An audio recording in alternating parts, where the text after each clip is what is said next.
उत्तर प्रदेश के परिषदीय प्राथमिक विद्यालयों में होने वाली शिक्षक भर्ती के लिए जो सुपर टेट की परीक्षा होती है और जो फाइनल मेरिट बनाने का प्रोसेस है, उसमें किस प्रकार से आपके एकेडमिक मार्क्स का एक बहुत बड़ा रोल होता है। और अगर आपके एकेडमिक मार्क्स कम है, बावजूद इसके अगर आप सुपर टेट में बहुत अच्छा परफॉर्म भी किए हैं, तो भी आप इस शिक्षक भर्ती प्रक्रिया से बाहर हो सकते हैं।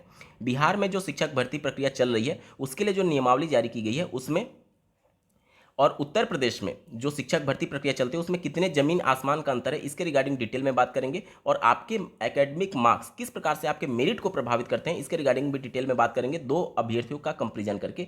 अंत तक जरूर जुड़े रहिएगा। नमस्कार दोस्तों, मेरा नाम है नीरज और आप देख रहे हैं कैरियर बिट यूट्यूब चैनल। अगर आप इस चैनल पर पहली बार विजिट कर रहे हैं तो इसको सब्सक्राइब करते हुए बेल आइकन को प्रेस करना ना भूलें। बिहार में जो शिक्षक भर्ती होने वाली है, या फिर आप कह रहे हैं प्रक्रिया चल रही है, उसमें पहले 6th फेज तक जो शिक्षक भर्ती थी उसमें एकेडमिक मार्क्स और बीटीईटी या फिर सीटीईटी के मार्क्स को जोड़ करके फाइनल मेरिट बनाया जाता था। यानी अभी तक बिहार में भी एकेडमिक्स के आधार पर मेरिट बनती थी, लेकिन नियमावली 2023 के बाद से अब एकेडमिक्स के रोल को खत्म कर दिया गया है। वहां पर सुपर टेट के आधार पर फाइनल मेरिट बनाई जाएगी। यहाँ पर आप एक उदाहरण देख रहे हैं ए और बी कैंडिडेट का।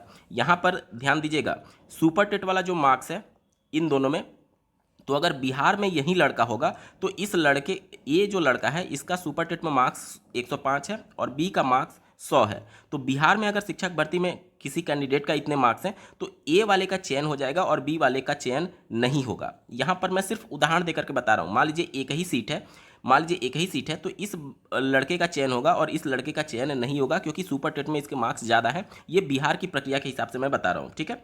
लेकिन अगर उत्तर प्रदेश में आएंगे तो उत्तर प्रदेश में इस लड़के का चयन नहीं होगा, बल्कि इस लड़के का चयन होगा। कैसे, ध्यान से समझिएगा।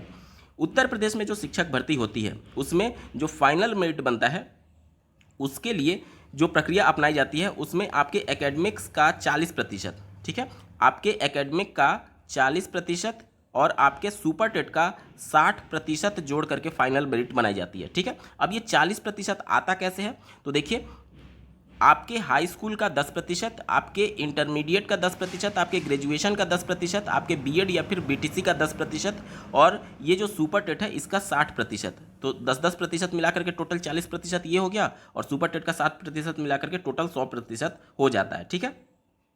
अब यहाँ पर देखिए, दो कैंडिडेट का मैं उदाहरण लिया हूँ। मान लीजिए एक कैंडिडेट है जिसका हाई स्कूल में 60% अंक था, 60% इसका हाई स्कूल में अंक था, ठीक है। तो 60% का फिर 10% हमें निकालना होगा एकेडमिक्स मार्क्स, यानी गुणांक उसका बनाने के लिए। तो हाई स्कूल में इसका गुणांक कितना बना, 60 का 10% निकाल देंगे तो 6 अंक बना, ठीक है।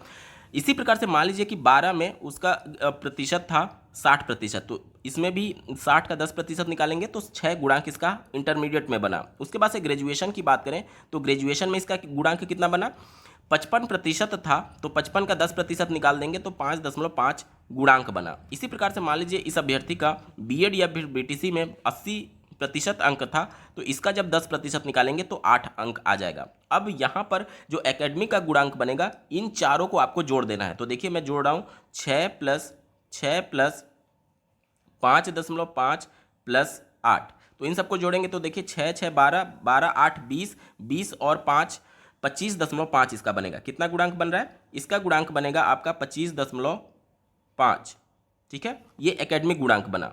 अब देखिए ये 40% की वैल्यू यहाँ पर शो कर रही है, ठीक है। अब 60% कैसे निकालेंगे, तो यहाँ पर देखिए इस लड़के का जो सुपर टेट में मार्क्स था 105 नंबर था, 105 नंबर था कितने में, 150 में। आपने यहाँ पर 10-10% निकाला, तो आप मार्क्स का प्रतिशत नहीं निकाल रहे थे, बल्कि उसके प्रतिशत का, जितना वो नंबर पाया था उसको पहले प्रतिशत में कन्वर्ट कर रहे थे, उसके बाद उसका 10% निकाल रहे थे। इसी प्रकार से सुपर टेट में मान लीजिए इसका 105 नंबर है, तो आप डायरेक्टली इसका 60% नहीं निकालेंगे, सबसे पहले आपको इसको प्रतिशत में कन्वर्ट करना होगा। तो 105 नंबर कितने में पाया है, 150 में पाया है, तो 150 से आप भाग देंगे और गुणे 100 कर देंगे, ठीक है। तो यहाँ से 1 0 कट गया। उसके बाद से देखिए 15 सत्ते 105 होता है और 7 गुणे 10 यानी कि 70, यानी कि सुपर टेट में वो 70% अंक पाया था। अब इस 70% का आपको 60% निकालना होता है, ठीक है। तो देखिए 70 गुणे 60 और डिवाइडेड बाई 100 कर देंगे, तो ये कितना आ जाएगा, ये आ जाएगा 42। तो यहीं पर मैं आपको 42 करके दिखाया हुआ हूँ, ठीक है। तो इस लड़के का सुपर टेट में गुणांक कितना बना, 42 बना। यानी कि ये कितने को रिप्रेजेंट कर रहा है, ये 60% को रिप्रेजेंट कर रहा है। अब देखिए 40% एकेडमिक्स और 7% सुपर टेट, दोनों को जोड़ देना है। तो एकेडमिक में मार्क्स इसका कितना था 25.5 और सुपर टेट में कितना बन रहा है, सुपर टेट में इसका बन रहा है 42। दोनों को जोड़ेंगे तो कितना आएगा, देखिए 0.5 और ये आ जाएगा 5 2 7 और ये आ जाएगा 4 और 2 6। इस लड़के का जो सुपर टेट और एकेडमिक मिलाकर के फाइनल जो गुणांक बनेगा वो बनेगा 67.5। कितना बनेगा 67.5, ये फाइनल इसका गुणांक है। अब आते हैं बी कैंडिडेट पर। बी कैंडिडेट का देखिए, मान लीजिए हाई स्कूल में 80% अंक है तो इसका गुणांक कितना बनेगा 8। मान लीजिए कि 12th में इसका प्रतिशत है 80 तो इसका गुणांक कितना बनेगा 8 बनेगा। यहाँ पर देख लीजिए 80% कोई बहुत बड़ी बात नहीं है। आज के डेट में सीबीएसई बोर्ड से अगर बंदा रहे तो उसका 95% तो बहुत नॉर्मल बात हो गई है आजकल के डेट में। तो आप इसको बहुत ज़्यादा मत मानिएगा। आजकल 80-85% नॉर्मल हो चुका है जो आज के कैंडिडेट निकल रहे हैं, जो अभी बीएड बीटीसी कर रहे हैं, ठीक है।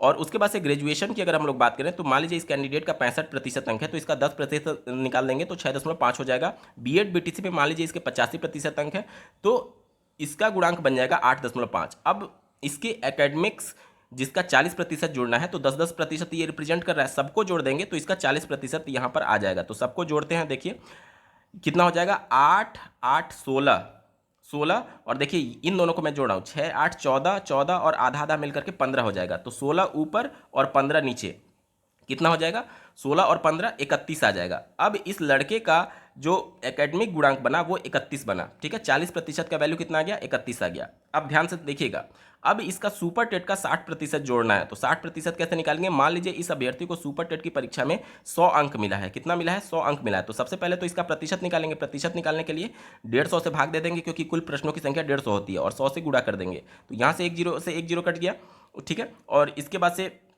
इसको जो सॉल्व करेंगे तो इसका प्रतिशत आएगा 66.67%, ठीक है। 66.67% आएगा।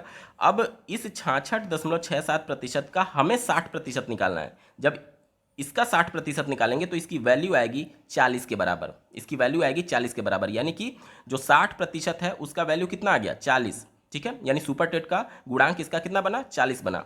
अब देखिए, अब 40% ये और 60% का वैल्यू जो 40 है, इन दोनों को जोड़ देंगे तो फाइनल मेरिट बन जाएगा। तो इन दोनों को जब जोड़ेंगे तो इसका फाइनल गुणांक कितना आ रहा है 71 आ रहा है। कितना आ रहा है 71 आ रहा है। अब आप ध्यान से देखिएगा, ए कैंडिडेट जिसका सुपर टेट में मार्क्स 105 था, बी कैंडिडेट जिसका सुपर टेट में मार्क्स 100 था, लेकिन एकेडमिक जुड़ने की वजह से बी कैंडिडेट का फाइनल गुणांक बन रहा है 71 और ए कैंडिडेट का फाइनल गुणांक बन रहा है 67.5। अब मान लीजिए कि एक ही सीट है तो उत्तर प्रदेश में इस अभ्यर्थी का चयन होगा और इसका चयन नहीं होगा, ए का चयन नहीं होगा अगर एक ही सीट बची है तो।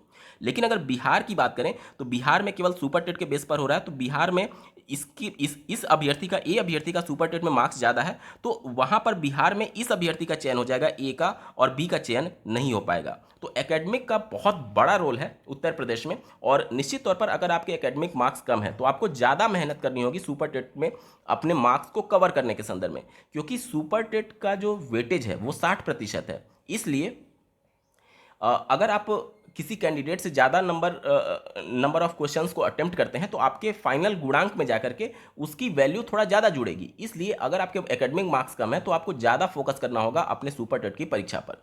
उम्मीद करता हूँ आपके सारे डाउट क्लियर हुए होंगे। बावजूद इसके अगर आपका कोई प्रश्न रह जाता है तो कमेंट के माध्यम से जरूर पूछेगा। इस वीडियो को देखने के लिए आपका बहुत बहुत धन्यवाद। भगवान करे आपका दिन शुभ हो।